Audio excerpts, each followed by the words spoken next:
दोस्तों, आज भी हम ऐसे समाज में जी रहे हैं जो आज भी पुरुष प्रधान है।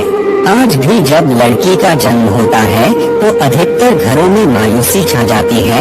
और मित्रों, यह और कुछ नहीं बल्कि हम मनुष्यों की अज्ञानता है।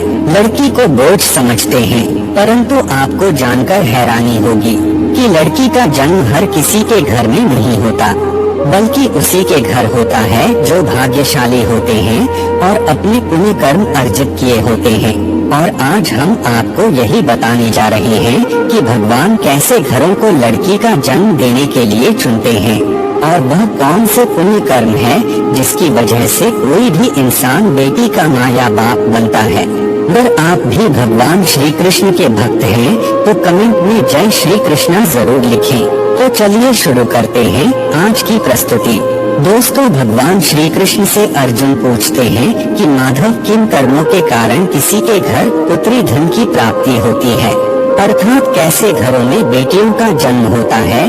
तब श्री कृष्ण अर्जुन से कहते हैं कि पार्थ, अगर किसी के घर बैठे ही भाग्य अच्छे होते हैं तो बेटियां सौभाग्य से, और जो भी स्त्री या पुरुष अपने पूर्व जन्म में पुण्य कार्य अर्जित किए होते हैं उन्हें ही एक बेटी के माता पिता होने का सौभाग्य प्राप्त होता है। बेटियों को जन्म के लिए उन्हीं घरों को चुना जाता है जो बेटियों का भार सहन कर सके, क्योंकि तीनों लोगों में स्त्री अर्थात बेटियां ही ऐसी होती है जिसका भार हर कोई सहन नहीं कर सकता। वह बेटियां ही होती है जो इस सृष्टि को निरंतर चलाती है, माँ होने के लिए अपना सर्वस्व निछावर कर देती है। हे अर्जुन, पर जिस दिन इस सृष्टि में बेटियों का जन्म लेना रुक जाएगा उस दिन धीरे धीरे इस सृष्टि का अंत हो जाएगा। मित्रों को भगवान श्री कृष्ण के इन बातों पर गौर किया जाए तो उनका कहा बिल्कुल सही है, क्योंकि बेटियां अगर नहीं होंगी तो किसी का भी वंश आगे नहीं बढ़ सकता। दोस्तों, आपने भी कई लोगों को कहते सुना होगा कि जिस घर में बेटी का जन्म होता है वह घर स्वर्ग के समान होता है, क्योंकि बेटा तो केवल एक कुल को रोशन करता है, बेटियां तो दो कुलों को रोशन करती है। माता पिता के घर वो बेटी के रूप में अपने उत्तरदायित्व का निर्वहन करती है तो ससुराल आकर एक बहू के रूप में सारे कर्तव्यों का पालन करती है।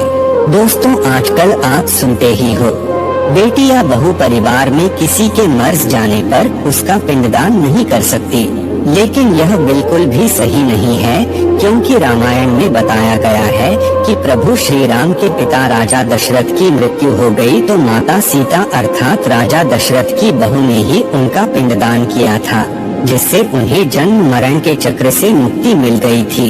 इतना ही नहीं, हिंदू धर्म शास्त्रों में बताया गया है कि बेटियां भी अपने पिता के नाम का पिंडदान कर सकती है। वहीं अगर ससुराल पक्ष में कोई पुरुष नहीं है तो इस स्थिति में बहू भी पिंडदान कर सकती है। इसलिए मित्रों, वह लोग बहुत किस्मत वाले होते हैं जिनके घर में बेटी जन्म लेती है। वही वह प्रबल किस्मत के होते हैं जिनके घर एक से ज्यादा बेटियां होती है। शायद यही कारण है कि बेटियों को लक्ष्मी कहा गया है। दोस्तों, बहुत से लोगों की सोच यही होती है, बेटी है तो बिना समय गवाए और इस पर पढ़ाई में पैसे लगाए, जल्द से जल्द शादी कर दो। लेकिन यह सोच एक बेटी के भविष्य को बर्बाद कर देती है। जरा सोचिए, एक बच्ची के मन में कितने सपने होते हैं, उसे कुछ करना है लेकिन यह सपने सिर्फ सपने ही रह जाते हैं। इसलिए अपनी बेटियों को सपने पूरे करने देना चाहिए, उन्हें जीवन में हर वह खुशी दे जो उन्हें मिलनी चाहिए। एक बेटे से ज्यादा एक बेटी हमेशा अपने माता पिता के लिए सोचती है। माता पिता को प्यार और अपनापन बेटी ही दिखा सकती है। बेटी के जन्म को एक जश्न की तरह मनाना चाहिए। माता पिता को बेटी को हमेशा एहसास दिलाना चाहिए कितनी खास ये बेटी है। मित्रों, बेटी कभी भी बाप पर बोझ नहीं होती, वह सिर्फ अपनी और अपने परिवार की किस्मत बनाने के लिए जन्म लेती है। एक कथा के अनुसार दो मित्र लंबे समय के बाद एक दूसरे से मिले। एक दोस्त ने दूसरे से उसका हाल पूछा तो जवाब में उसने कहा कि मेरे हाल तो एकदम बढ़िया है, और हो भी क्यों ना मेरे दो बेटे जो है। कभी वह अपने दोस्त से पूछता कि तेरे घर में कितने बच्चे हैं। दोस्त खुशी के साथ बताता है कि मेरे घर में दो बेटियां हैं। उसका दोस्त भगवान का शुक्रिया अदा करता हुआ कहता है कि मैं धन्य हूँ, मेरे घर बेटियाँ नहीं। यह सुनकर पिता की आंखों में आंसू आ गए। तभी उसकी बेटी पिता के मित्र से कहती है कि अंकल, भगवान हमेशा भाग्यवान को ही बेटी देते हैं, कभी गरीब को बेटी के रूप में माता लक्ष्मी नहीं देते। भगवान उसी को पुत्री का सुख देते हैं जिसके अंदर पालने की सामर्थ्यता होती है, जो गरीब होकर भी अपनी बेटी को पाल सकता है। एक बार स्वामी विवेकानंद वैष्णो देवी की सीढ़ियाँ चढ़ रहे थे। बगल से किसान अपनी बेटी को कंधे पर बिठाई चढ़ाई चढ़ रहा था। तभी स्वामी विवेकानंद ने कहा कि बाबा, आपकी बेटी का बोझा आपको लग रहा होगा, इसको मैं उठा लेता हूँ और माता वैष्णो के दरबार तक ले चलता हूँ।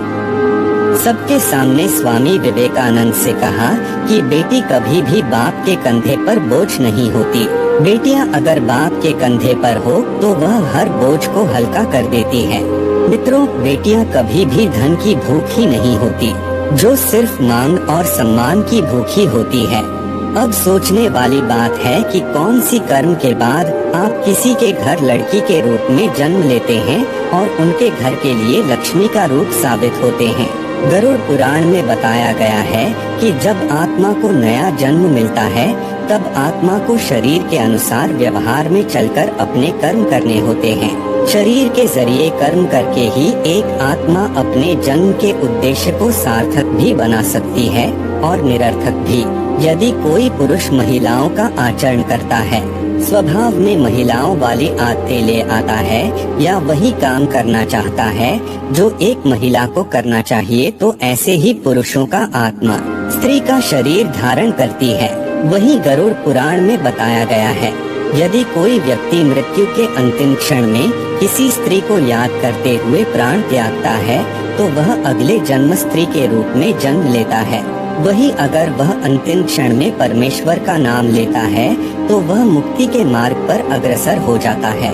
अगर यह वीडियो आपको पसंद आई हो तो लाइक और शेयर जरूर कीजिएगा। अगर आपने हमारे चैनल को सब्सक्राइब नहीं किया है तो जरूर करिए। और हाँ, वीडियो को अंत तक देखने के लिए आपका बहुत बहुत शुक्रिया।